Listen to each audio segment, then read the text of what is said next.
কমলেশ বাবু আর তার স্ত্রী কমলিকা দেবী তারা দুইজন মিলে আর্থিক অবস্থার জন্য নৌকা চালাতো। গ্রামে তেমন একটা কিছু ব্যবসা ছিল না, শহরে আসার জন্য তাদের ওই নৌকাই ব্যবহার করতে হতো। আর এই কারণে কমলেশ বাবু আর তার স্ত্রী দুইজন মিলে নৌকা চালাতো। আর তাদের 3 মেয়ে শিল্পা, পল্লবী আর কৌশানী, তারা 3 বোনে বাড়িতে থাকতো। শিল্পা আর পল্লবী বাড়ির কাজ করত। কৌশানী সে একটু ছোট হওয়ার কারণে সে কোনো রকম কিছুই কাজ করতো না। এইভাবেই তাদের সময় কাটছিল। কিন্তু এইভাবেই দেখতে দেখতে বর্ষাকাল চলে আসে। একদিন হঠাৎই বৃষ্টি এসে যাওয়ার ফলে কমলেশ বাবু কমলিকা দেবীকে বলে, গিন্নি, আমি বলি কি তুমি বাড়িতে ফিরে যাও না, আমাদের 3 মেয়ে তো তোমার অপেক্ষা করছে, আর তুমি তো সকাল থেকে কিছুই খাওনি। যাও, তুমি বরং বাড়িতে ফিরে যাও। না না, আমি তোমাকে ছেড়ে কিভাবে চলে যাব? এই বৃষ্টি পড়ছে, আর মাঝ নদীতে গিয়ে যদি তোমার কোনো বিপদ হয় তাহলে আমি তো সেটা জানতেও পারবো না। না না বাবা, এখন এই অবস্থাতে আমি তোমাকে ছেড়ে রেখে কোথাও যেতে পারবো না। কমলিকা দেবীর এই কথাতেই কমলেশ বাবু হাসতে থাকে। তখন কমলেশ বাবু কমলিকা দেবীকে কোনো জোর জবরদস্তি করে না। এর ফলে কমলিকা দেবীও তার সঙ্গে সেই নৌকাতেই থাকে। আর আস্তে আস্তে বৃষ্টি বাড়তে শুরু করে, কিন্তু তাদের নৌকাতে মানুষজন আসা থামে না। নৌকা ভর্তি হয়ে যাবার কারণে সে বৃষ্টির মধ্যেতেই কমলেশ বাবু আর কমলিকা দেবীকে নৌকা চালু করে দিতে হয়। আর মাঝ রাস্তায় গিয়ে তাদের নৌকা টলমল খাওয়া শুরু করে। এর ফলে সেখানে থাকা সকল প্যাসেঞ্জাররাই হই হই করে চিৎকার করতে থাকে। আর কিছু মিনিটের মধ্যেই নৌকার সাথে সাথে নৌকায় থাকা সকল প্যাসেঞ্জার আর কমলিকা দেবী এবং কমলেশ বাবু সকলেই ডুবে যায়। এদিকে তাদের 3 মেয়ে কিছুই জানে না। মা বাবা বাড়িতে ফিরছে না দেখে তাদের অনেকে চিন্তা হচ্ছিল।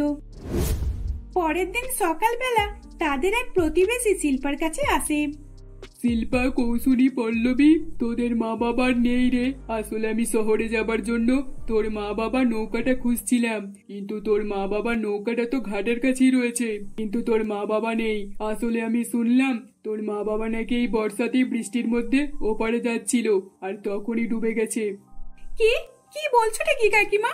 না না, এটা কখনই হতে পারে না। তুমি মিথ্যা কথা বলছো, তাই না? আমার মা বাবা আমাদেরকে কিভাবে ছেড়ে রেখে চলে যেতে পারে? না না, এটা কখনোই আমরা মেনে নিতে পারবো না। আমরা 3 বোনে এভাবে অনাথ হয়ে যেতে পারি না।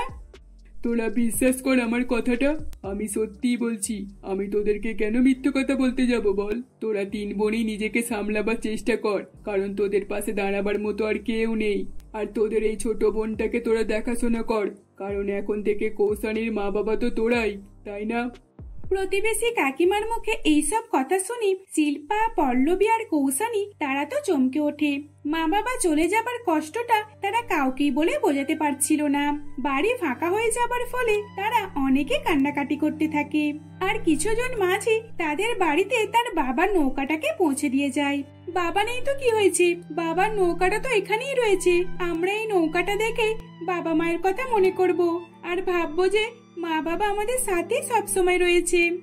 হ্যাঁ শিল্পা, তুই ঠিকই বলেছিস রে, আমারও তো সেটাই মনে হয়। এইভাবেই তারা 3 বোনই অনাথ হয়ে যায়। আর মা বাবাকে ছেড়ে থাকাটা যে কতটা কষ্টকর তারা তখন বুঝতে পারে। এইভাবেই দিনের পর দিন তারা কান্নাকাটি করে দিন কাটায়। বাড়িতে যা যা মাল মশলা ছিল, শাকসবজি ছিল, বেশ কিছুদিন ধরে সেগুলোই চালাচ্ছিল তারা 2 বোনে। কিন্তু হঠাৎই তাদের কাছে সমস্ত কিছুই শেষ হয়ে যায়, আর তাদের কাছে টাকাও থাকে না। দিদি, আমার না খুব জোরে খিদে পেয়েছে, আমাকে কিছু খাবার দাও না। বোন, তোকে এখন আমি কি খাবার দেবো বলতো? এখন তো আমার কাছে কিছুই খাবার নেই। আচ্ছা ঠিক আছে, দাঁড়া, বাড়িতে এদিক ওদিক খুঁজে দেখি কিছু পাই কি। এই বলে শিল্পা কৌশানীর জন্য কিছু খাবারের সন্ধান করতে থাকে। তখন সে বাড়িতে থাকা 2টো ম্যাগির প্যাকেট দেখতে পায়, আর সেই ম্যাগিটা বানিয়ে তার ছোট বোন কৌশানীকে খেতে বলে। দিদি, এই সামান্য 2 প্যাকেট ম্যাগি খেয়ে আমার তো পেট ভরবে না। আমাকে ভাত, রুটি, তরকারি এইসব খেতে দাও না। হ্যাঁ নিশ্চয়ই দেবো রে বোন। দেখ না, বাইরে তো প্রচন্ড বৃষ্টি হচ্ছে, আমরা তো বাইরে যেতে পারছি না। বাইরে গেলে আমরা তোর জন্য কিছু খাবার কিনে নিয়ে আসবো। এইভাবে বুঝিয়ে শিল্পা তার ছোট বোনকে রেখে দেয়। কিন্তু আর কতদিন বা এইরকম ভাবেই চলবে। ভারী বৃষ্টির ফলে তারা বাড়ি থেকে কেউই বার হতে পারছিল না। এইভাবেই 2-3 দিন কাটে। তারপর আবারও যখন কৌশানীর খিদে পায় তখন কৌশানী তার 2 দিদিকে আবারও খাবার কথা বলে, কিন্তু তখন তার 2 দিদি বাড়িতে খোঁজাখুঁজি করেও কোনো কিছু খাবার পায় না। তাই তারা বাইরে বেরিয়ে আসে। তারা বাইরে বেরিয়ে এসে চমকে ওঠে, একই গ্রামের অবস্থা তো খুবই খারাপ। এখন এই অবস্থাতে বৃষ্টির মধ্যে কোনো শাকসবজি হলেও কিছুই তো আসেনি, আর কেউ তো বসেও নি। তাহলে এখন আমরা কি কিনবো? আমাদের কাছে তো টাকাও নেই। হ্যাঁ রে, আমিও তো সেটাই ভাবছি। চল চল, এখানে বৃষ্টির মধ্যে আর না দাঁড়িয়ে থেকে বাড়ির ভিতরে ঢুকে চল। এই বলে শিল্পা আর পল্লবী তারা মন খারাপ করে খালি হাতে বাড়িতে ফিরে আসে। তখন ফাঁকা হাত দেখে কৌশানী বলে, দিদি, তোমরা তো সবজি কিনে আনবে বলেছিলে, কিন্তু তোমরা তো ফাঁকা হাতে বাড়িতে ফিরে এসেছো। তাহলে তোমরা আমাকে কি আজকেও না খাইয়ে রেখে দেবে? আমার তো খুব জোরে খিদে পেয়েছে। কৌশানীর মুখে এই কথা শুনে শিল্পা আর পল্লবীর খুবই কষ্ট হতে থাকে। এইভাবেই দেখতে দেখতে পরের দিন থেকেই তাদের গ্রামের বাঁধ ভেঙে যায়। এর ফলে তাদের গ্রামে হু হু করে জল ঢুকতে থাকে, আর কিছু মিনিটের মধ্যে তাদের গ্রামটা পুরোপুরি ভাবে জলেতে ভর্তি হয়ে যায়। এর ফলে গ্রামের কিছু মানুষ এদিক ওদিক ছোটাছুটি করতে থাকে। তখন তারা 3 বোনে কোথায় যাবে, কি করবে কিছুই ভেবে পায় না। কিন্তু তখনই শিল্পা তার বাবার নৌকাটা বার করে। কৌশানী, পল্লবী, তোরা বাবার নৌকার উপরে উঠে পড়, আর আমি তাড়াতাড়ি করে বাকি জিনিসপত্র কিছু তুলে নিচ্ছি। আমার মনে হচ্ছে আমাদেরকে এই বাড়িতে আর থাকতে গেলে চলবে না। বাইরেতে তো বৃষ্টির জল ভর্তি হয়ে গেছে, তার সঙ্গে আবার নদীর বাঁধ ভেঙে গেছে। আমাদেরকে এই নৌকাটাতেই থাকতে হবে। শিল্পার এই কথা শুনেই তার বাকি 2 বোন তারা নৌকাতে উঠে পড়ে, আর শিল্পা তাড়াহুড়ো করে কিছু যাবতীয় জিনিসপত্র তার নৌকাতে তুলে নেয়। আর তখনও বৃষ্টি হচ্ছিল, তাই শিল্পা বৃষ্টির হাত থেকে তার 2 বোনকে বাঁচানোর জন্য এবং নিজের গায়ে বৃষ্টির জল না পড়ে এই কারণে সে বাড়ির ভিতর থেকে একটা বড় তেরপল বার করে আর নৌকাটা চারিদিকে খাটিয়ে নেয়। এর ফলে তারা সেই নৌকাতেই বাড়ি বানিয়ে থাকতে শুরু করে। দিদি, আমাদের ওই বাড়ি থেকে এই নৌকার বাড়িটা কিন্তু আমার খুব ভালো লাগছে, কারণ এখানে তো বৃষ্টির জল পড়ছে না, আর আমরা কি সুন্দর এদিক ওদিক যেতে পারছি। হ্যাঁ কৌশানী, তোর খিদে পেয়েছে তো? আমরা এখান থেকে কিছু খাবার জোগাড় করতে পারবো, আর আমাদের নৌকাতে তো সবকিছুই তুলে নিয়েছি, এখানে আমরা রান্নাও করতে পারবো। এইভাবেই সেই বর্ষার জলেতে সকলের বাড়ির জিনিসপত্রগুলো এদিক ওদিক থেকে ভেসে আসছিল। আর তখন যাবতীয় জিনিস পল্লবী, কৌশানী আর শিল্পা তাদের নৌকাতে তুলে নেয়। এর ফলে কিছু খাবারও তাদের কাছে চলে আসে। এইভাবেই বেশ কিছুদিন কাটার পর আস্তে আস্তে বৃষ্টির জল শুকিয়ে যায়, আর তারা তাদের বাড়ি ছেড়ে সেই নৌকার বাড়িতেই থাকবে বলে ঠিক করে। দিদি, আমি কিন্তু এখানেই থাকবো, আমি এই বাড়ি ছেড়ে কোথাও যাব না। আমার নৌকার বাড়িটা খুব ভালো লাগছে। আবার যদি বৃষ্টি এসে যায় তাহলে আবারও আমাদেরকে ওই বাড়ি থেকে চলে আসতে হবে। তার থেকে ভালো আমরা এখানেই থাকবো। কৌশানীর এই কথা শুনে শিল্পা আর পল্লবী তারাও নৌকার বাড়িতে থাকবে বলে ঠিক করে, আর সেখানেই তারা থাকতে শুরু করে। আর তারা 3 অনাথ বোনেরা যাদেরকে সাহায্য করেছিল তারা কৌশানীদেরকে কিছু টাকা এবং তাদেরকে নিজেদের বাড়িতে কাজেও রেখে দেয়। এর ফলে তারা অনাথ বোনেরা টাকা রোজগার করতে থাকে, আর এইভাবেই তারা হাসি খুশিতে দিন কাটাতে লাগলো। তুলিকা যে ছিল ক্লাস 9-এর ছাত্রী, তুলিকাকে দেখে সকলে অনেক হিংসা করত, কারণ তার মাথায় সোনার মতো গোল্ডেন চকচকে চুল ছিল। আর সেই চুলের জন্যই তুলিকার ক্লাসের সব ছেলে মেয়েরা তাকে দেখে সব সময় হিংসাতে জ্বলে পুড়ে ছাই হয়ে যেত। তুলিকা ক্লাস 9-এতেই অনেক কষ্ট সহ্য করেছে। এইভাবেই তুলিকার জীবন কাটছিল। দেখতে দেখতে প্রায় 2-3 বছর কেটে যায়। এখন তুলিকা ক্লাস 12-এ পড়ে। তুলিকা নিজের জীবনে একটা কিছু করতে চায়, সে তার নিজের পায়ে দাঁড়াতে চাইছিল, তাই সে একটা ভালো কাজে সন্ধান করে। সে যখন একটা কাজের সন্ধান করছিল তখন সে একটা শ্যাম্পুর অ্যাডের ছবি দেখতে পায়, আর সেই ঠিকানা অনুযায়ী সেখানে চলে যায়। আচ্ছা দাদা, বলছি এখানে কি ওই অ্যাডটা হচ্ছে? আসলে আমি ভাবছিলাম যে আমি যদি আপনাদের এখানে ওই শ্যাম্পুর অ্যাডের জন্য কাজ করি তাহলে আপনারা কি আমাকে কাজে নেবেন? হ্যাঁ হ্যাঁ নিশ্চয়ই, আমি আমার স্যারের সঙ্গে কথা বলে দেখছি। আপনি আপনার নামটা লিখে দিয়ে যান, যেদিন ডাক হবে সেদিন কিন্তু চলে আসবেন, কেমন? এইভাবেই রমেশ তুলিকার নামটা লিখে নেয় আর নাম লিখে তুলিকা বাড়িতে ফিরে আসে। তুলিকা বাড়িতে এসে কমলা দেবী, তার স্বামী কৈলাস বাবু এবং তাদের একমাত্র মেয়ে সোনালীকে এসব ঘটনা জানায়। তখন সোনালী তুলিকার উপর হিংসা করে আর তুলিকাকে বলে, এই তুলিকা, তাহলে আমাকেও ওইখানে নিয়ে চল, আমিও তোর মতো অ্যাডে নাম দিতে চাই, আমিও তোর মতো একজন অ্যাক্টর হতে চাই। তুলিকা অনেকই সাদাসিধে এবং সরল মনের মেয়ে হওয়ার কারণে সোনালীকেও সেখানে নিয়ে যায়। সোনালীকে সে তার নিজের বোন হিসেবেই দেখতো, তাই সোনালীকে তুলিকা সেই অ্যাড কোম্পানিতে নিয়ে যায় এবং সেখানে গিয়ে সোনালীর নামটাও লিখে দিয়ে আসে। আর বাড়িতে এসে সোনালী তো অনেক খুশি হয়। তখন তার মা কমলা দেবী সোনালীকে অনেক সাহস দিতে থাকে। আমি জানি সোনালি, তুই ওই অ্যাডে জিতে যাবি, কারণ তোর চুল তো কত ঘন, কত সুন্দর। তুই জিতবি না, তোকে জিততেই হবে। আর তুই হলি আমার মেয়ে, আর আমার মেয়ে জিতবে না, এটা কি করে হতে পারে? দেখো গিন্নি, তুমি তোমার মেয়েটাকে সাহস দিচ্ছ ঠিক আছে, কিন্তু তুমি একটু তুলিকাকে এরকম ভাবে সাহস দাও যাতে ও যেতে পারে। তুলিকাও তো আমাদের মেয়ের মতো, তাই না? তাহলে তুমি তুলিকাকে এরকম ভাবে কেন ছোট করছো? এই যে, তুমি কিন্তু একটু বেশি বেশি কথা বলছো দেখছি। দেখো, ও আমাদের বাড়িতে কাজের মেয়ে, ঠিক আছে? ও আমার মেয়ে নয় যে আমি ওকে সাহস দেব। আর এই যে তুলিকা, তুই এটা কখনই ভুলে যাবি না, তুই এই বাড়ির কাজের মেয়ে। আমি তোকে এই বাড়িতে কাজের মেয়ে হিসেবে রেখেছি। কাকিমা, আমি কেন এই কথাটা ভুলে যাব? আর তাছাড়া আমি তো আপনাকে আমার নিজের মায়ের মতোই দেখি। আমার নিজের মা মারা যাবার পর আপনারা সকলেই আমাকে অনাথ আশ্রম থেকে নিয়ে এসে আমাকে তো মেয়ের মতোই ভালোবাসা দিয়েছেন, আর সেটা আমি কিভাবে ভুলে যেতে পারি? তুলিকার এইরকম কথা শুনে সোনালী আর কমলা দেবী সেখান থেকে চলে যায়। তখন কৈলাস বাবু তুলিকাকে সাহস দিতে থাকে। মা তুলিকা, আমি জানি তুই সোনালীকে তোর নিজের বোনের মতন ভালোবাসিস। শোন মা, আমি তোর পাশে আছি, আমি জানি তুই ঠিক জিতে যাবি। আপনারা খুব ভালো। আপনারা যদি আমাকে এখানে না নিয়ে আসতেন আর আপনাদের বাড়িতে কাজে না দিতেন, তাহলে আমি আমার পড়াশোনাটাও করতে পারতাম না, আর এই অ্যাডের জন্য আমি তো নামও দিতে পারতাম না। আসলে তুলিকার মা বাবা কেউই ছিল না, সে এক অনাথ আশ্রমে দিন কাটাতো। তুলিকাকে দেখে কৈলাস বাবুর খুবই মায়া লাগে, তাই তুলিকাকে কৈলাস বাবু নিজের বাড়িতে আনতে চায়। আর সেই ফায়দা উঠিয়ে কমলা দেবী তুলিকাকে নিজের বাড়িতে এনে কাজের মেয়ে হিসেবে রেখে দেয়। ছোটবেলা থেকেই তুলিকার মাথায় ওই রকম গোল্ডেন সোনার মতো চকচকে চুল ছিল, যার কারণে সোনালীর একদমই পছন্দ ছিল না। সোনালী সবসময় তুলিকার ওপর হিংসে করত, কিন্তু তুলিকা সোনালীকে নিজের বোন হিসেবে দেখত। এইভাবেই বেশ কিছুদিন কাটে। একদিন তুলিকা আর সোনালী দুইজন মিলে এসে অ্যাড করতে যায়। দুইজনে র্যামওয়ার্ক করতে থাকে। স্যার, ওই মেয়েটাকে দেখুন, ওই মেয়েটার নাম তুলিকা।